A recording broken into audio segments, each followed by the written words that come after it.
Ribuan orang dilaporkan tewas di kota El Fasher, ibu kota negara bagian Darfur Utara, Sudan Barat, setelah pasukan paramiliter Rapid Support Forces atau RSF merebut kota itu pada Minggu 26 Oktober 2025.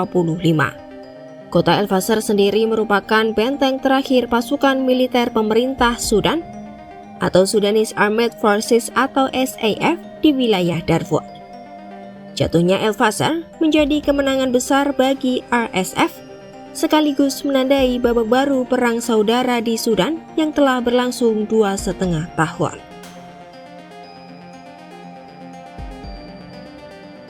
Selama 18 bulan terakhir, El Fasher hidup di bawah pengepungan ketat RSF.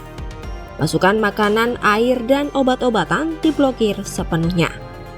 RSF membangun barikade sepanjang 56 km yang tidak hanya mencegah masuknya makanan dan obat-obatan, namun juga menutup semua jalur pelarian. Akibat blokade itu, lebih dari 1 juta warga sipil terjebak tanpa akses memadai terhadap makanan, air, dan obat-obatan. Banyak dari mereka yang bertahan hidup hanya dengan memakan pakan ternak. Laporan yang dirilis pasukan pemerintah Sudan menyebut sedikitnya 2.000 orang tewas sejak serangan dimulai. Namun jaringan dokter independen Sudan menyebut jumlah korban bisa mencapai 1.500 hingga 2.500 jiwa.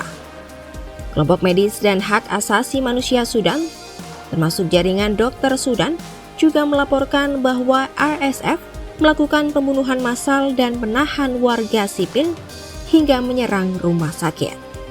RSF juga mengeksekusi langsung warga yang mencoba melarikan diri dengan indikasi kuat adanya motif etnis dalam serangan tersebut.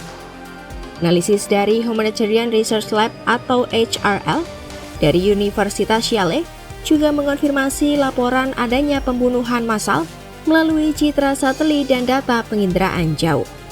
HRL menyebut adanya kelompok objek dan perubahan warna tanah yang menjadi bukti keberadaan mayat manusia dengan genangan darah, di mana citra-citra tersebut tidak terlihat dalam foto satelit sebelum RSF menyerbu. Lebih dari 26.000 orang telah melarikan diri dari El Fasher hanya dalam 2 hari, di mana sebagian besar dengan berjalan kaki menuju Tawila sekitar 70 km ke arah barat.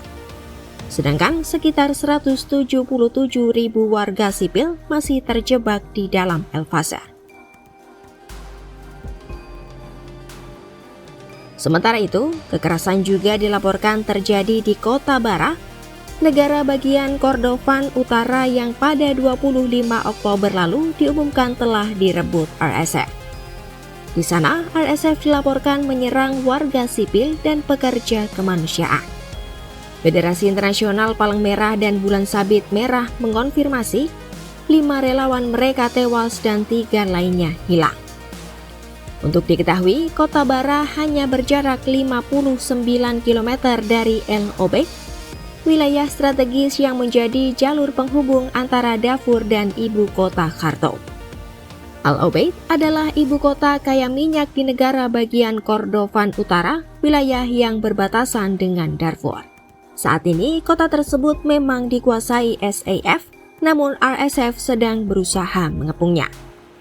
Jika El Obeid jatuh, maka seluruh jalur utama menuju Khartoum akan dikuasai RSF dan meninggalkan SAF terisolasi di wilayah timur dan utara.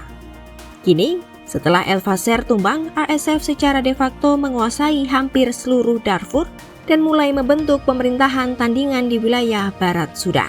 Pemimpin militer SAF Jenderal Abdel Fattah al-Burhan mengakui pihaknya menarik pasukan dari El Fasher untuk mencegah korban sipil lebih banyak.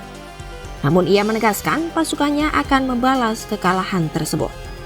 Sebaliknya, pemimpin RSF Mohamed Hamdan Hemeti Dagalo mengaklaim bahwa pasukannya berjuang demi menyatukan Sudan di bawah demokrasi sejati. Namun pada Rabu 29 Oktober 2025, ia juga mengakui bahwa telah terjadi pelanggaran di kota El Fasher. Dagalo menyatakan tim penyelidik mereka telah berada di kota itu untuk menelusuri apa yang sebenarnya terjadi. Ia berjanji akan menindak anggotanya yang terbukti melakukan kejahatan terhadap warga sipil. في تجاوزات حصلت في الفاشر، فنحن من هنا بنعلن تشكيل لجنة التحقيق، ومش نعلن إعلان كلام، لا، احنا الآن لجان وصلت الفاشر. القانونيين الآن في الفاشر، الآن بايتين في الفاشر. صحيح مسيرات شغالة في الناس، ما خلت الناس يشتغلوا، ما خلت الناس يقوموا بواجبهم، لكن الآن لجان وصلت الفاشر. لجنة التحقيق تبدأ فورا في تحقيق ومحاسبة أي جندي أو أي ضابط ارتكب جرم أو تجاوز حدوده في حق أي إنسان. Perang saudara di Sudan sendiri pecah sejak April 2023 setelah terjadi ketegangan antara pemimpin RSF Hemeti dan Panglima Militer Al-Burhan terkait integrasi pasukan RSF ke dalam militer nasional. Pertikaian tersebut dengan cepat berubah menjadi konflik bersenjata besar yang kini menewaskan lebih dari 40.000 orang dan memaksa 12 juta warga mengungsi.